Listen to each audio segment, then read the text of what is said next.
Halo, jumpa lagi. Mari kita lanjutkan materi selanjutnya ya. Kita sampai di tentukan target capaian CJM pada proses pembuatan Customer Journey Mapping. Targetnya itu ada 4. Yang pertama, maksudnya gimana sih target atau capaian CJM? Sebenarnya ini bisa dilihat kebutuhan dari bisnis kita. Sebenarnya kita butuh yang seperti apa? Kita butuh untuk menganalisis kondisi sekarang kah? Atau kondisi yang akan datang kah? Atau yang lainnya? Nah, di sini ada penjelasannya. Yang pertama, itu ada kondisi yang sekarang atau current state. Itu menggambarkan tindakan, pikiran, serta perasaan konsumen saat berinteraksi dengan produk. Nah, CJM ini sangat cocok untuk meningkatkan customer journey secara perlahan. Jadi pada kondisi ini atau kondisi saat ini atau sekarang ini, customer journey mapping yang dibuat itu outputnya untuk mengetahui meningkatkan atau mengetahui customer yang cocok di masa sekarang. Contohnya ya, ketika kita akan membuat customer journey mappingnya ini, ada beberapa pertanyaan untuk selanjutnya nanti disambung dengan langkah-langkah. Yang pertama itu yang perlu kita perhatikan adalah apa yang konsumen pikirkan dan rasakan. Kemudian yang kedua itu kita harus tahu kira-kira apa tindakan konsumen. Kemudian yang keempat itu ada apa saja touchpoint konsumen dengan brand Anda. Jadi kembali lagi tadi kita ingat touchpoint itu apa? Itu langkah-langkah. Jadi disinilah kita sebutkan kira-kira langkah apa saja yang konsumen lalui saat berinteraksi dengan brand kita pada saat ini. Kemudian yang selanjutnya ada apa yang perlu diubah atau apa yang perlu Anda rubah mengenai langkah ini. Ini maksudnya gimana? Jadi kira-kira dari seluruh perjalanan konsumen yang kita buat atau customer journey mapping yang kita buat, kira-kira apakah ada yang perlu dirubah dari langkah-langkahnya, mulai dia mengenal brand, kemudian membandingkan dengan produk lain, kemudian lagi konsumen mulai bertanya-tanya kepada orang yang sudah menggunakan produk tersebut atau orang yang lebih berpengalaman. Kemudian selanjutnya itu ketika konsumen sudah mulai yakin, dia akan membeli. Kemudian setelah membeli, apakah dia langsung advocate atau bisa melalui langkah-langkah yang tidak sesuai urutan tersebut. Kira-kira dari step by step tersebut, apakah ada yang perlu diubah atau tidak? Kemudian yang selanjutnya itu bagaimana menerapkannya.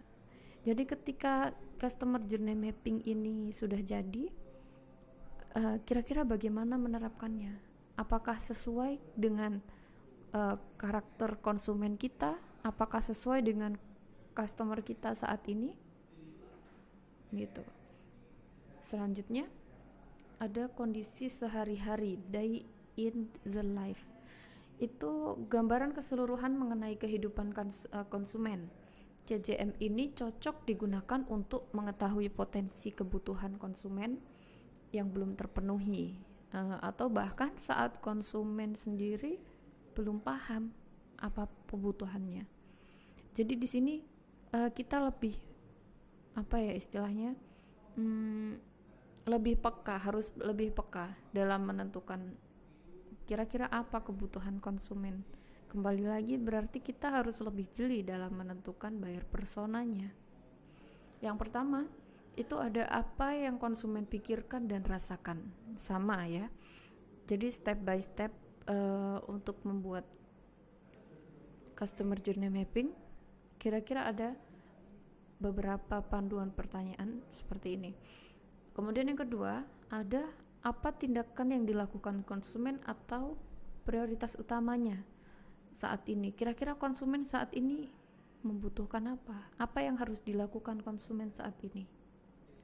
Nah, disitulah kita harus lebih tahu, lebih jeli. Kalau kita membuat CJM dengan kategori kondisi sehari-hari, jadi kita melihat keseharian konsumen itu seperti apa.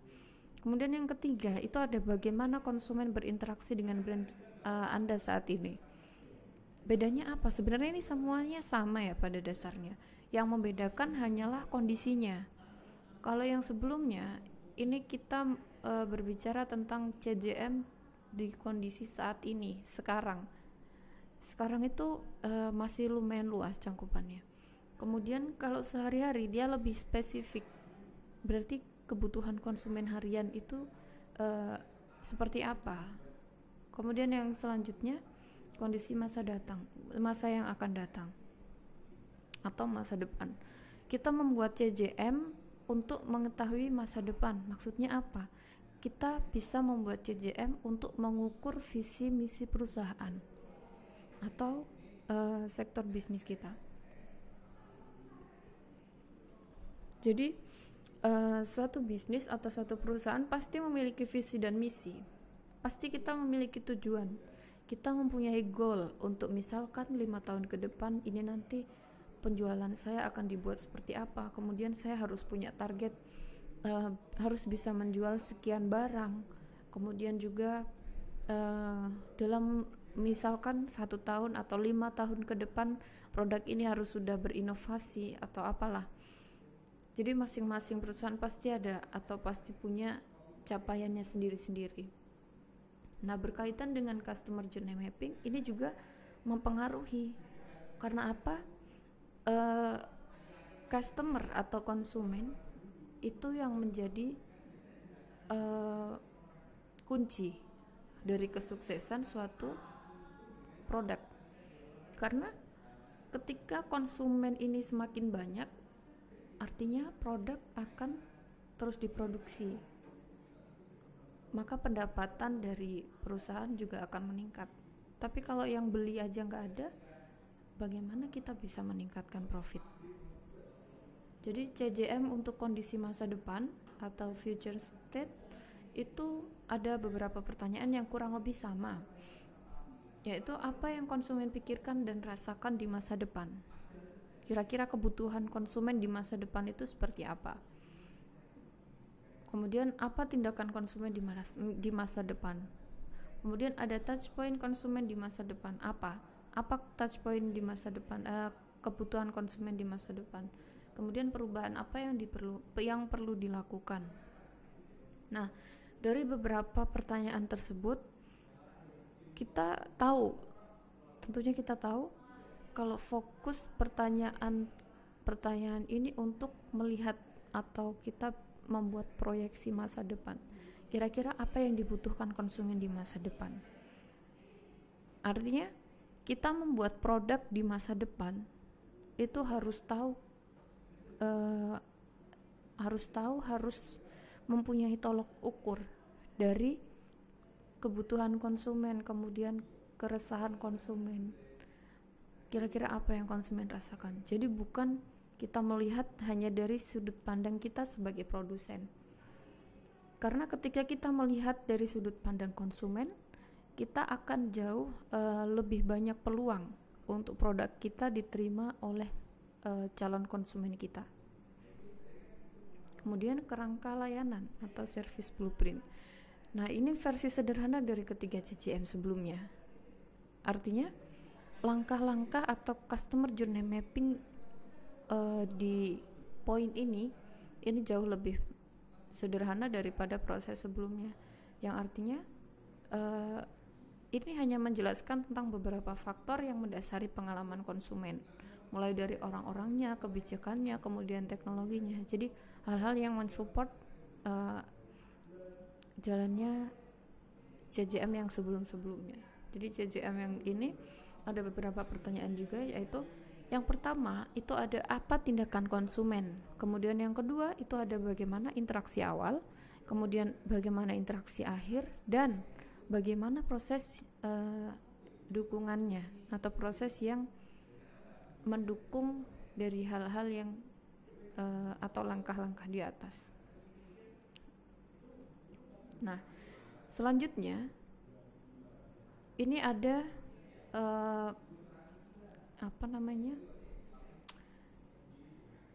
langkah-langkah membuat CJM yang selanjutnya, yang poin kelima, yaitu adalah jalani CJM. Maksudnya owner dapat menganalisis CJM untuk mengetahui apakah perlu dilakukan perubahan atau tidak. Tujuannya apa? Tujuannya agar saat konsumen mencobanya, CJM sudah sempurna. Nah, artinya sebelum CJM ini direalisasikan, sebelum kita benar-benar kita mencari konsumen atau membidik konsumen yang tepat dengan strategi yang sudah kita tentukan, kita harus evaluasi apakah CJM tersebut sudah sesuai, atau bisa dengan cara kita mencoba dulu atau kita trial. Kira-kira CJM yang kita buat apakah sudah sesuai dengan produk dengan pasar kita, target market kita. Kalau belum, kita harus evaluasi lagi, kembali lagi ke CJM yang kita buat. Apakah CJM ini sudah sesuai? Kira-kira apa kalau belum sesuai? Kira-kira apa yang masih perlu disesuaikan? Kira-kira apa yang harus dirubah atau ditambah lagi?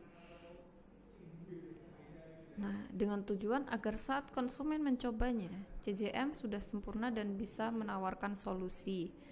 Nah, ketika kita sudah mengevaluasi sebelum kita akhirnya memberikan benar-benar menawarkan kepada konsumen nyata kita sudah tahu kira-kira solusi apa yang mereka butuhkan. Jadi lebih tepat sasaran.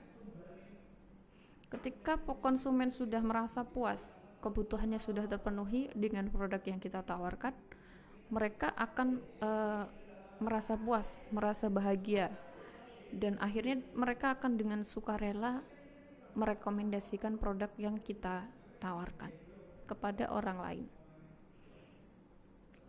Kemudian yang selanjutnya ada buat perubahan yang perlu dilakukan. Itu kelima langkah sebelumnya itu akan sia-sia kalau tidak menerapkan perubahan yang disarankan oleh CJM. Jadi dari CJM ini kan sebenarnya kita sebelumnya sudah punya bayangan tentang bagaimana jalannya proses produk kita di pasaran nanti bagaimana. Kemudian itu hanya bayangan saja kan. Setelah kita mempelajari CJM, yang artinya kita membuat buyer persona, kita menentukan personanya siapa, kemudian kita memilih CJM yang seperti apa, jenis apa yang kita perlukan. Dari situlah kita akan tahu kira-kira langkah apa yang harus kita lakukan, perubahan apa yang harus kita lakukan setelah kita tahu hasil CJM-nya tersebut. Kalau dari hasil yang sudah diberikan atau yang sudah kita tahu, maksudnya hasil dari percobaan pada poin 5 ini tujuannya agar saat konsumen mencobanya CJM sudah sempurna.